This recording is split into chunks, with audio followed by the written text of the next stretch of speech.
Thank you, guys. And I will cry. Mark will tell you I cry every time. He's right there going, yeah. So that's okay. Last night, I read an article on HuffPost by a widow named Michelle. She said, I stand before you broken. And this is where I started crying. I stand before you broken. My heart has endured a level of pain that no words created for humanity can adequately capture. I stand in the darkness. I am alone. And that's me. I'm not a writer, and I wish I could have, if I could write, that's what I would write. My heart is broken. I'm broken. I'm in the darkness, and I'm alone. Before Karina died, I prided myself in being strong, independent, and self-reliant. As a mother, I work hard to teach my kids the same traits, the same qualities, to not rely on me, to not depend on their dad, to not need so much help from a teacher. I've realized that's not really the way to live. It all changed when Karina died just over 2 years ago. We entered the deepest darkness. But then, in that darkness, as I was standing there completely broken, I found myself surrounded by friends and surrounded by strangers who stood with me. Now I'm shaking in addition to crying. Friends and strangers and family showed up to stand with me. In my weakest moment, they became my strength. I didn't stand alone. You stood with me.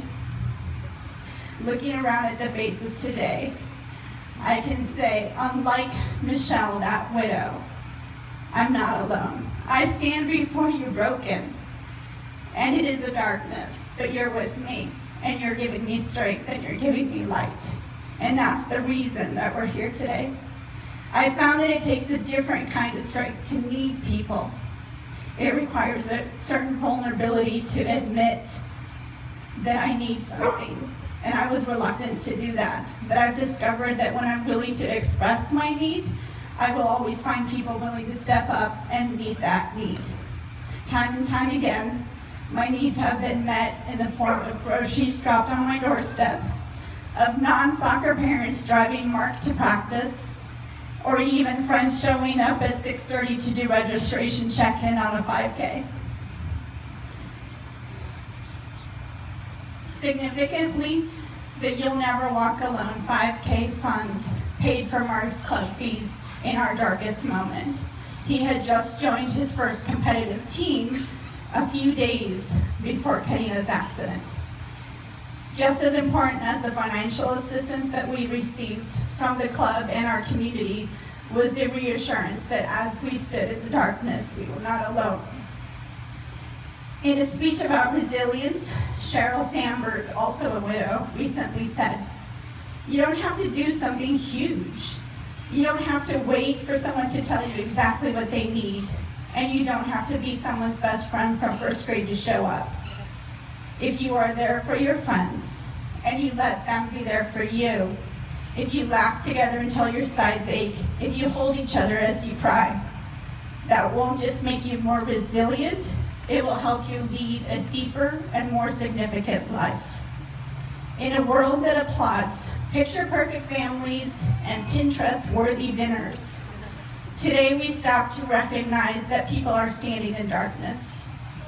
In a society that offers platitudes of "let me know if I can do anything," we are here today doing something. Yes, this is a fun way to spend a weekend with your kids or your teammates, but more importantly, you're showing up. You're showing up for someone else, someone who is in the darkness standing alone, and you are telling them, "I'm here for you." You're showing up for someone who brings light into their darkness and love into their loneliness.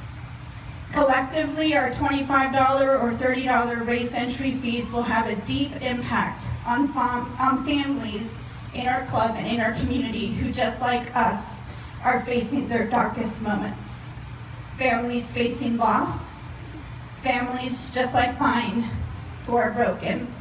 And in their broken and darkest moment, we are here today as a club and as a community to say, you are not alone. We're here with you, and we're here for you. And you will never walk alone. So thank you for being here.